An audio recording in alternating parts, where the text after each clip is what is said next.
নিয়ন আলোয় ঝলসে ওঠা রাতের শহরের মতো আমরাও ভেসে বেড়াই নিজেদের অতৃপ্ত বাসনার রঙিন দুনিয়ায়। সারা রাত বুনে যায় নিজেদের মায়াবী অট্টালিকা, আর একটু একটু করে নিজেদের অবচেতনে এগিয়ে চলি সুখের সেই অন্তিম মুহূর্তের দিকে।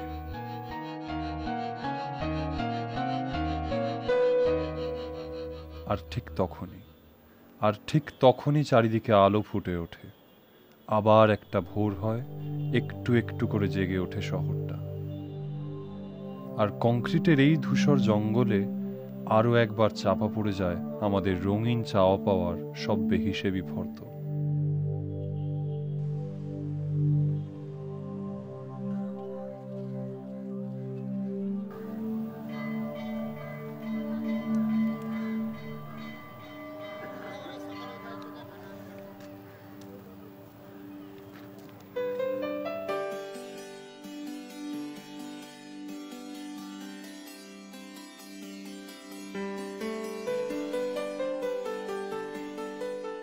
আমরা মেতে উঠি হিসেব মেলানোর খেলায়, ছুটতে শুরু করি আরো জোরে আরো জোরে। সময়কে টপকে যেতে চাই, কখনো বা হাল ছেড়ে দিয়ে পিছন ফিরে তাকাই। আর এই ক্রমাগত এগিয়ে চলা ও পিছিয়ে পড়ার মাঝে মাঝে উঁকি দিয়ে যায় আমাদের রঙিন ফর্দের একাধখানা শব্দ। আমরা আশায় বুক বাঁধি নতুন করে এই ধূসর জঙ্গলেরই বুকে।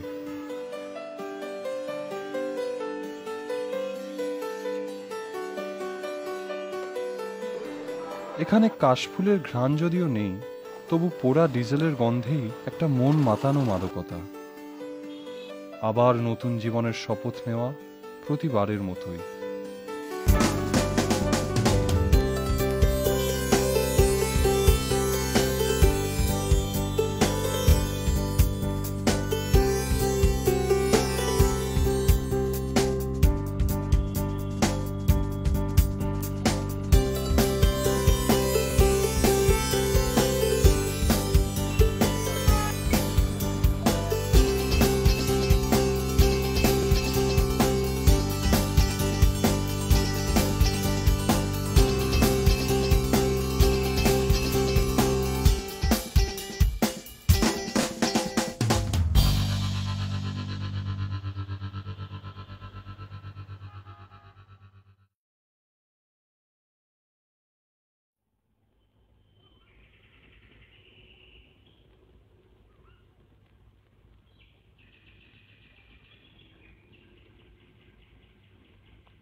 এরই মাঝে আমাদের ডাকে শহরে আসছেন কিছু মানুষ, ওদের রঙিন পৃথিবীর একচিলতে রং আমাদের গায়ে মাখিয়ে দিতে।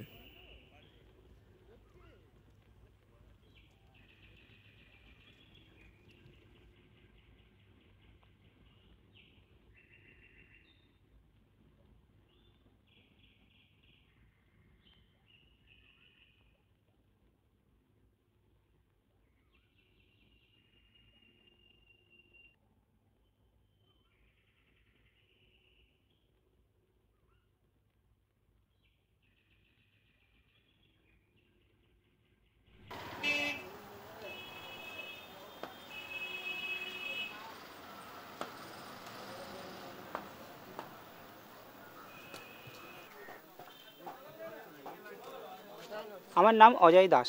আমি প্রথম সেজেছি চৈতন্যদেব, তারপরে ধরুন নেতাজি সুভাষচন্দ্র বসু এবং বিবেকানন্দ এবং রাজা রামমোহন রায়, এবং বিভিন্ন বিয়েবাড়িতে অনুষ্ঠানে ধরুন ওয়েলকাম, তারপরে ধরুন দ্য স্ট্যাচু অফ লিবার্টি, তারপরে হচ্ছে তারাপীঠের কালী এবং দুর্গা এবং সমস্ত দেবদেবীর মধ্যে যতটুকু আমাকে অ্যাডজাস্টেবল আছে সেটাই আমি সেজেছি।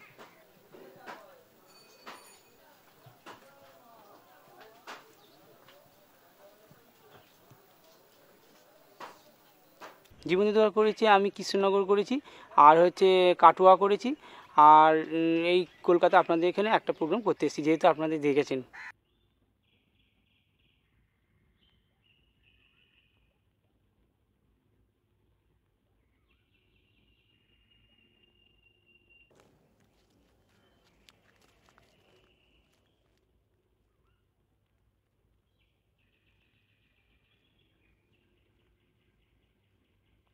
আমার নাম কার্তিক দত্ত।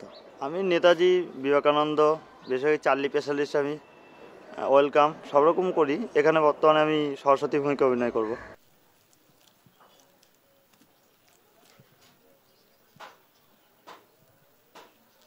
না, দাঁড়িয়ে থাকা বলতে কি, আমরা তো এক ধরনের মডেলিং করি না, জীবন্ত মডেল আমরা যেটা বলি, এক ধরনের করি না। যেটা আমরা থিমের উপর করি সেটা আমরা তো অনেকক্ষণ দাঁড়িয়ে থাকার আমাদের কোনো ব্যাপার না, খুব বেশি হলে আধ ঘন্টা। আবার পর্দা পড়ে যাচ্ছে, আবার 10 মিনিট পরে আমরা করছি, সেতে আমাদের অনেকক্ষণ দাঁড়িয়ে থাকার কোনো ব্যাপার থাকছে না। এবার এতেও যেখানে আমাদের ফিক্সড মডেল হয় সেখানে আমাদের 2 ঘন্টা, 2.5 ঘন্টা, 3 ঘন্টা দাঁড়িয়ে থাকতে হয়, কিন্তু সেটা সিচুয়েশানের ওপর নির্ভর করে। সময়ে আমরা ব্রেক নিই, আবার যখন আমরা র্যালিতে বেরোই, পজিশন করতে বেরোই, তখন আমাদের 4-5 ঘন্টাও দাঁড়িয়ে থাকতে হয়।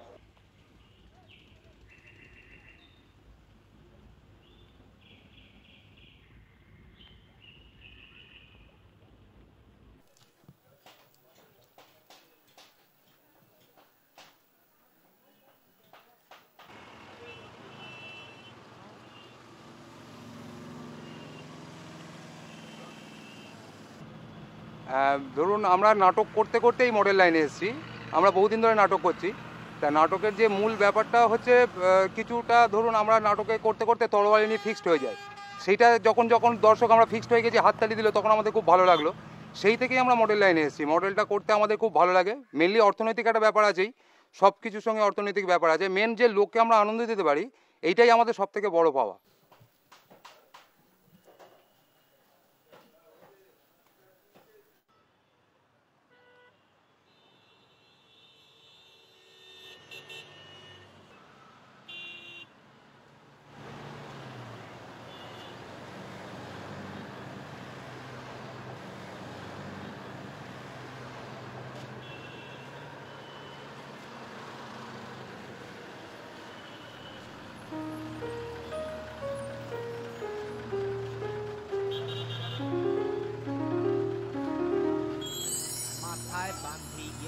চুলার রং মেখেনি মুখে, দুর্গা পুজোর চাহিরটা দিন কাটাই বড় সুখে। মাথায় বান্ধি এলো চুলার রং মেখেনি মুখে, দুর্গা পুজোর চাহিরটা দিন কাটাই বড় সুখে। কেউ সাজি মা, কেউ লক্ষ্মী, কেউ বা সরস্বতী, কেউ সাজি কার্তিক কুমার, কেউ বা গণপতি। কেউ সাজি মা, কেউ লক্ষ্মী, কেউ বা সরস্বতী। আমি কার্তিকের চরিত্র অভিনয় করছি। আমি লক্ষ্মীর চরিত্র অভিনয় করছি। আমি সিংহের অভিনয় করব। দুর্গার থেকে আমি গণেশ করি। সরস্বতী ভূমিকা অভিনয় করব। আমি অসুরের ভূমিকা অভিনয় করি এবং দুর্গা।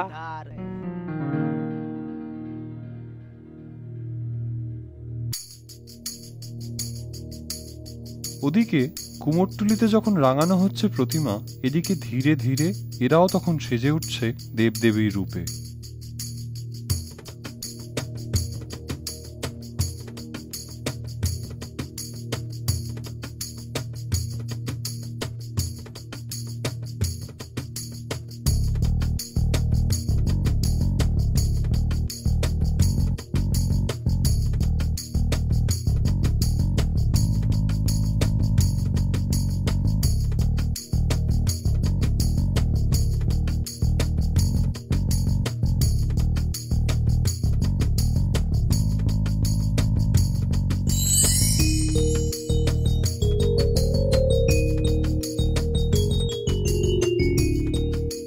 এইগুলো কস্টিউমগুলো আমরা কিছু কিছু কলকাতা থেকে কিনতে হয়, কিছু নিজের দিক থেকেও এলাকায় পাওয়া যায়।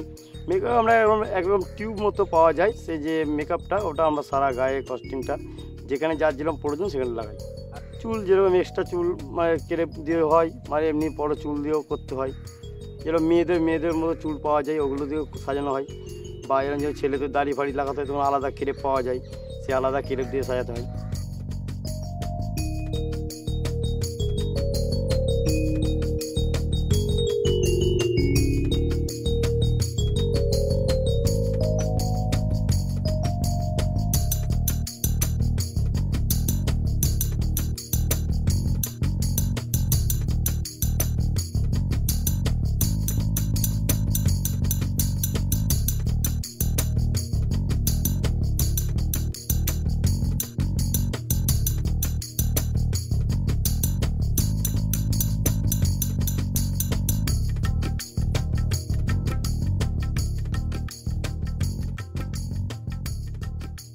মানে যতটা আমি দুর্গার যে বহিঃপ্রকাশ, হ্যাঁ আমি একটা সাধারণ সত্যি একটা পুরুষ, সেটা দেখতেই পাচ্ছেন স্বাভাবিক, আমি সেইটাকে নারীর রূপ ধরে যতটা দর্শকের কাছে মনোরঞ্জন করতে পারি আমি সেইভাবেই চেষ্টা করেছি।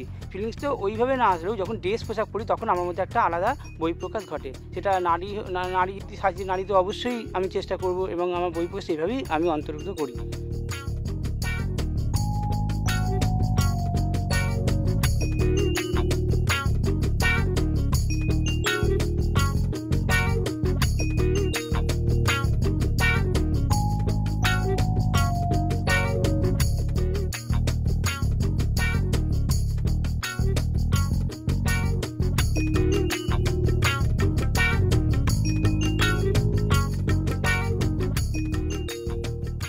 না, আমাদের আলাদা করে কোনো অনুভূতি হয় না। মূলত আমরা তো গ্রুপ থিয়েটারের মাধ্যমেই এসেছি এখানে। তা আমাকে যদি ডাকাতের চরিত্রে অভিনয় করতে হয়, সেখানে তো আমি অরিজিনাল ডাকাত নয়, তো আমাকে অভিনয় করতে হচ্ছে। তো এখানে লক্ষ্মী সরস্বতী বলে আমাদের কিছু নেই, আমরা সবটাতেই অভিনয় করতে পারবো।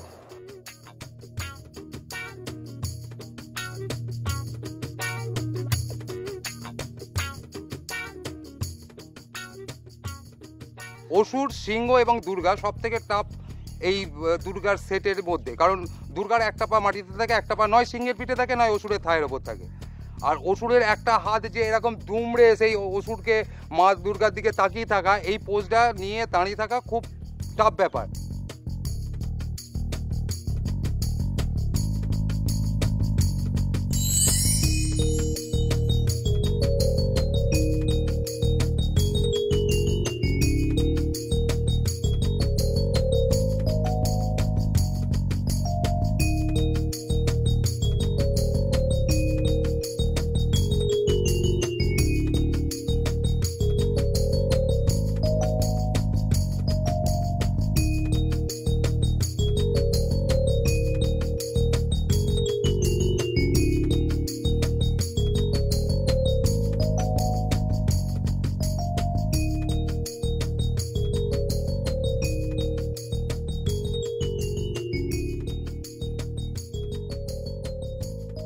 এটা আলাদা অনুভূতি একটা সম্পূর্ণ, কারণ যেহেতু বেশিরভাগই পুরুষের সাজে সজ্জিত হয়, কিন্তু এটা যেহেতু ফিমেল সাজ আমাদের, এই এটা আলাদা।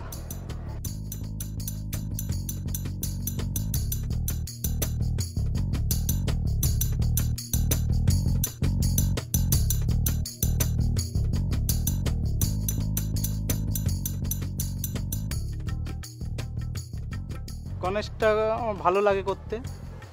আমার যারা ডিরেকশন মাস্টার আছে তারা আমাকে গণেশই সাজায়, আমাকে হয়তো গণেশের মতন একটু দেখতে, এই আর কি।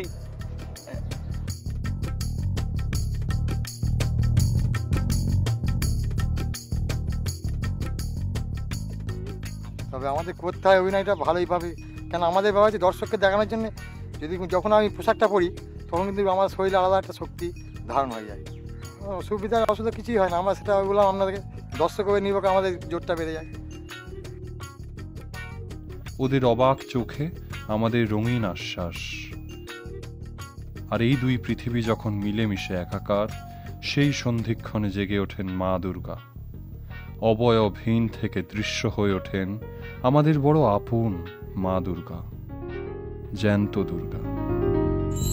মাথায় বাঁধি এলো চুলার রং মেখেনি মুখে, দুর্গা পুজোর সাহিরটা দিন কাটাই বড় সুখে।